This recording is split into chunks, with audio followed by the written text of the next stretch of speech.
I've been working the pizza delivery job for 2 years. I drive a little Honda Hatchback with a very dodgy manual transmission, but I loved it. It was practically my girlfriend. I'm sure if I didn't own the car, I would leave me too. Pardon me. I turn into humor to mask my trauma. It's my natural go-to response at this point. I had an encounter that nearly ended with me dead. The pizza company that I worked with happened to pick a perfect location straddling the busy parts of town and the quiet suburbs where families lived. Close enough that people at work could order pizza and folks at home could get theirs too. I've always loved driving in the suburbs, especially in the evenings. The roads are less busy, the sights are much more pleasing, and there was that sense of freedom that life in the busy cities tended to suffocate out of you. The day had started like normal. I made a few pizza deliveries around town through most of the day, and as the evening came, I started making more deliveries to the suburbs. Things had started to wind down at this point. Making deliveries a little farther from my usual route wasn't unusual. It was past 8 p.m., and I was working a little late to bring in some extra change. It was my final delivery for the day to an unfamiliar address.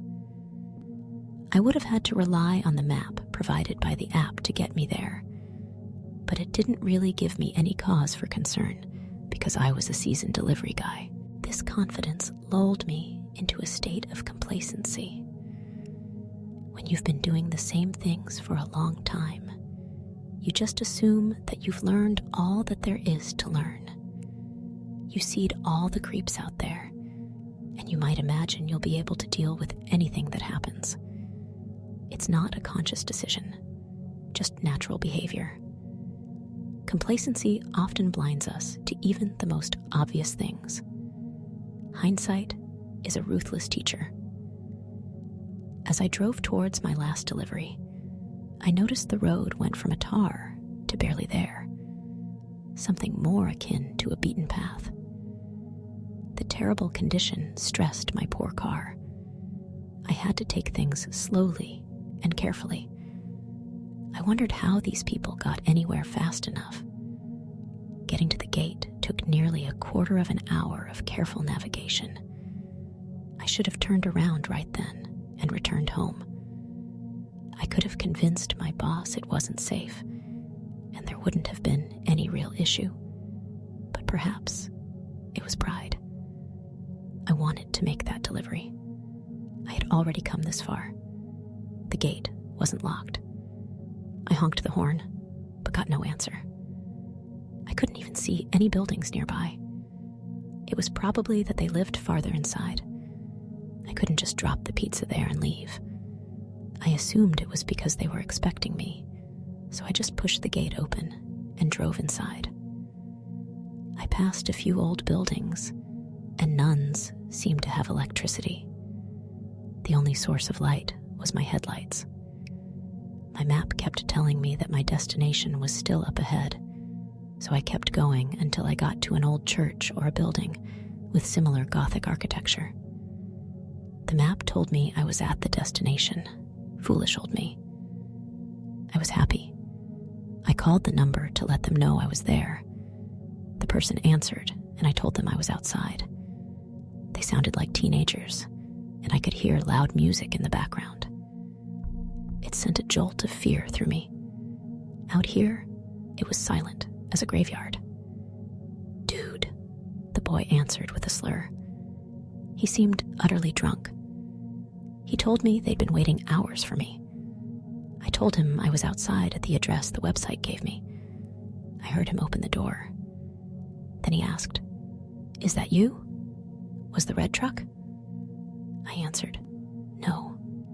He continued, "Then I can't see you any." His words suddenly cut off, as if he had come to see some kind of realization despite his alcohol. Idled brain, he spoke to someone else. asking them if they left something called an IP spoof for running. The person answered in the affirmative, and the kid on the phone with me swore loudly. I was already annoyed at this point, so I snapped at him, "Tell me what was happening."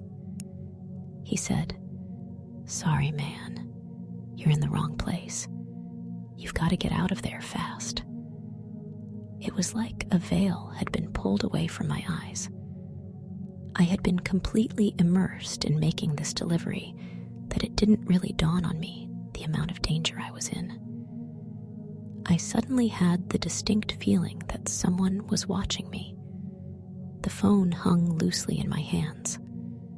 I was standing there at the entrance of the building, pizza in one hand, like an idiot. As I turned around to leave, the feeling I was being watched became a certainty. A man was standing behind me, not far from my car. There weren't any lights nearby. I could only see his huge, vague form. He just stood there quietly watching me. He suddenly produced a gun, seemingly out of nowhere. "Keys?" he asked simply. For some reason, I started mumbling to myself. I had to switch to pizza from one hand to the other to get the keys out of my right pocket. It seemed odd to be attached to something so trivial in such a situation. Still, I felt keeping the pizza between the man and myself would give me some measure of safety. I fished the keys out. They jangled loudly in my shaky hands. Without much thought, I tossed them at the man, and he fumbled. That broke me out of whatever terror-induced trance had come over me. Suddenly, this man was just another human, not an invaluable person, as I'd assumed earlier. He fumbled the keys, and they dropped on the ground. I tried to catch them on their way down, but that only caused him to stagger. My mind picked up on the weakness very quickly. I threw the pizza away and started to run. I didn't even concisely pick any direction anywhere, but it seemed like a good choice. I heard the gun go off. My heart surged with fear, which fueled my muscles to run even faster. I rounded the corner of the church building and pumped my legs as quickly as possible. I heard my car start up, letting me know the man wasn't chasing me.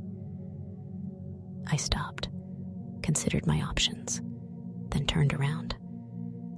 He didn't waste any time seeing as the car wasn't his. He didn't go easy on it either. I could hear him hitting the throttle too hard and not shifting early enough. He didn't seem to have much experience working a manual transmission. I ran faster, making sure to stay out of sight. I listened as he drove down the road, drawing closer to the gate. Then I heard what I was hoping for. He was trying to shift into fourth gear, but the car suddenly jerked and the engine spotted out. I drew close enough that I could drop to my belly on the ground to keep from being seen. From there, I could hear him trying to start the car again, but it wouldn't start. That was the thing about driving an old, faulty car. The transmission was so terrible that you had to baby it, especially when you were trying to get into fourth gear. Just slamming it into gear 4 wouldn't do. You had to double clutch, and failing to do that would cause the car engine to give out. If you want to start the car again, you have to do it from second gear. I don't know why it does that, but I've gotten used to it.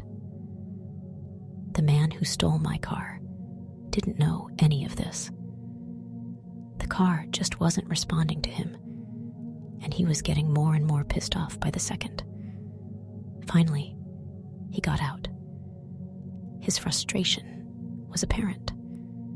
It was then that I noticed he had a limp, more than just a limp. He could barely stand straight, and he had to rely on the car for support. He must have been injured. That would explain his poor aim.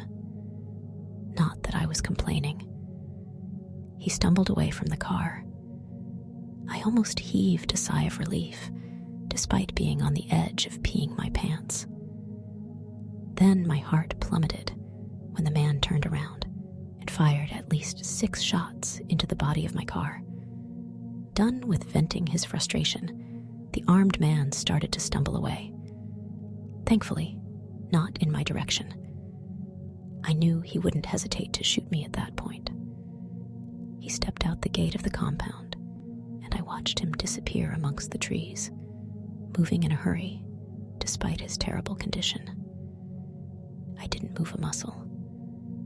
I must have laid there for nearly a quarter of an hour before I finally got the confidence to get up. I rushed to my car.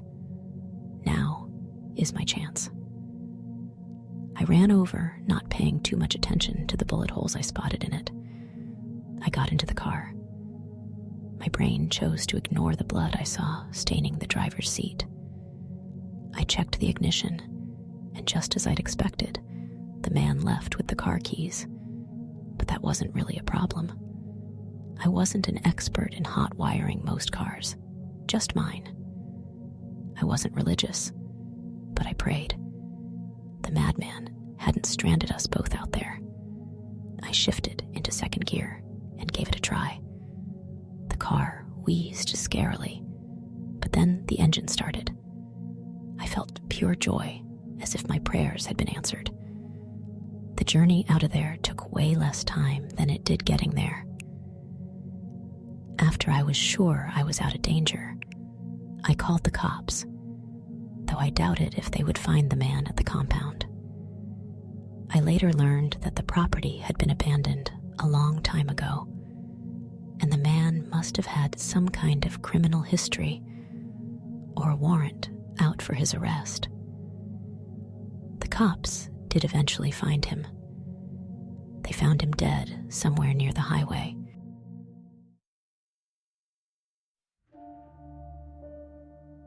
I am a 23-year-old guy and just recently started my first job.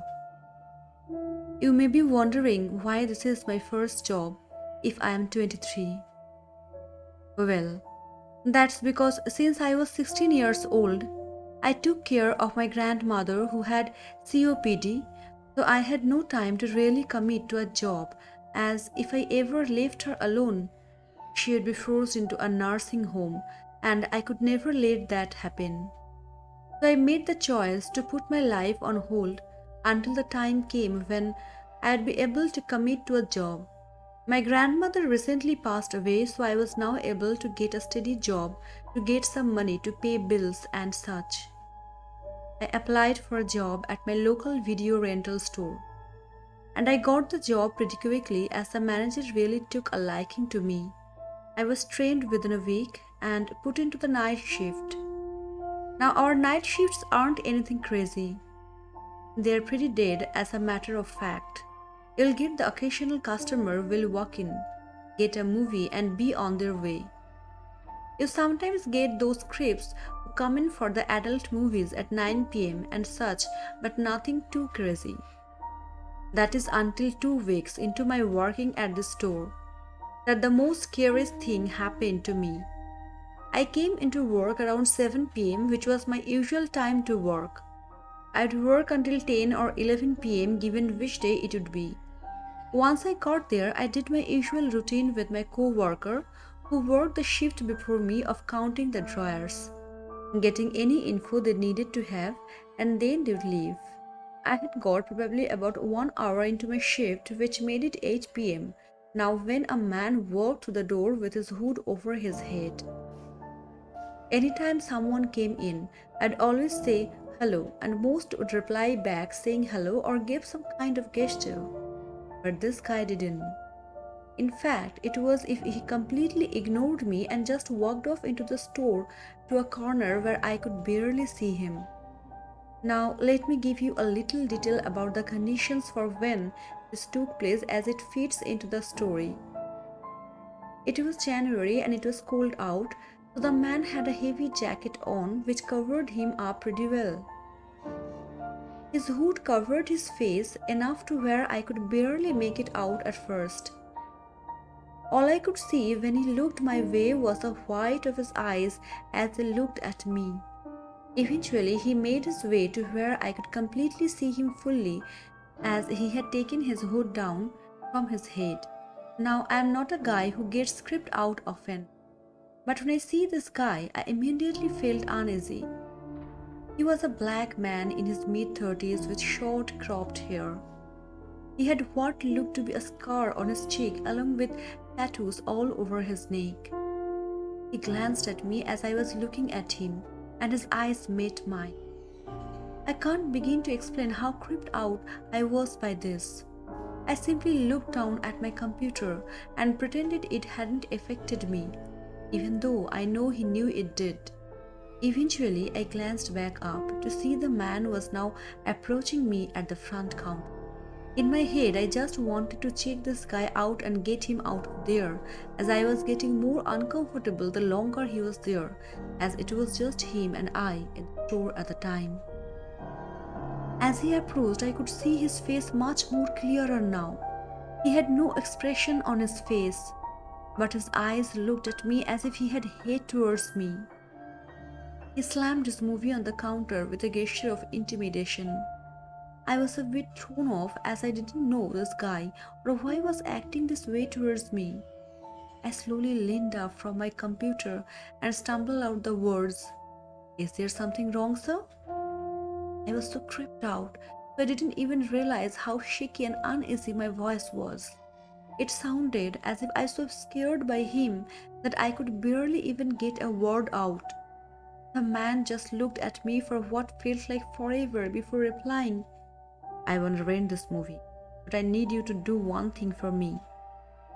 At this point, I just wanted the guy out of my store, so I replied back with, "What would that be, sir?" Now, my store has very specific rules on what to do when a person seems hostile towards you. So I was already planning out the plan I would put into motion in my head if it got to that point. The man looked me over a couple of times, making me feel very uneasy before he slowly leaned forward. As he spoke, his breath hit my face. It smelled of weighted alcohol and ended like he hadn't brushed his teeth in forever. "I want you to give me all of the money you have there in that register." I immediately froze. I immediately froze where I stood as the man slammed a gun down onto the counter and pointed it at me.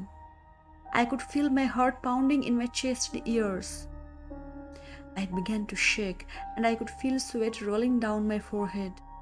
I didn't dare move. I didn't even raise my hands as I didn't want him to think I was trying anything.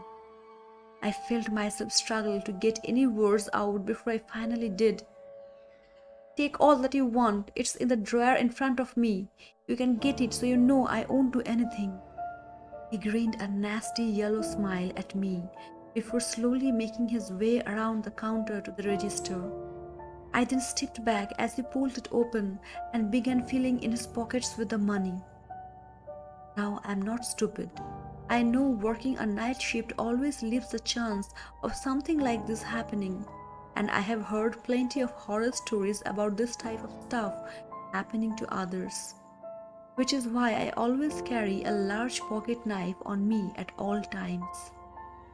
I slowly slid my hand down into my left pocket and grabbed my knife tightly in my hand. So tight my hand went numb.